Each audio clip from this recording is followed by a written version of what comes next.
यवतमाळ जिल्ह्यातील दाबडी येथे नरेंद्र मोदी यांनी जी आश्वासने दिली होती ती पूर्ण केली नाही, त्याचा जाब विचारण्यासाठी शेतकरी आत्मसन्मान पदयात्रा काढली आहे। शेतकऱ्यांनी जागे होऊन आपल्या मागण्यांसाठी लढा द्यावा असे आवाहन महाराष्ट्र प्रदेश व यवतमाळ जिल्हा काँग्रेसच्या वतीने घेतलेल्या शेतकरी मेळाव्याच्या कार्यक्रमात काँग्रेसचे प्रदेशाध्यक्ष हर्षवर्धन सपकाळ यांनी केले। शेतकऱ्यांच्या विविध मागण्यांसाठी तालुक्यातील दाबडी येथील श्री ओंकारेश्वर मंदिर येथे दर्शन घेऊन हर्षवर्धन सपकाळ यांच्या नेतृत्वात शेतकरी आत्मसन्मान पदयात्रा दाबडी ते आर्णी निघाली।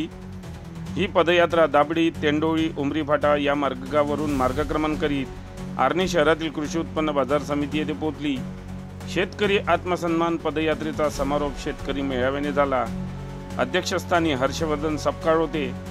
व्यासपीठावर महिला प्रदेशाध्यक्ष संध्याताई सव्वालाके, प्रदेश उपाध्यक्ष मोहन जोशी, खासदार प्रणिता शिंदे, खासदार प्रशांत पडोळे, खासदार प्रतिभा धानोरकर, आमदार बाळासाहेब मांगुळकर, माजी मंत्री माणिकराव ठाकरे, माजी मंत्री वसंत पुरके, वामन कासावा, जिल्हाध्यक्ष प्रफुल्ल मानकर, मनीष पाटील यासह अनेक जण उपस्थित होते।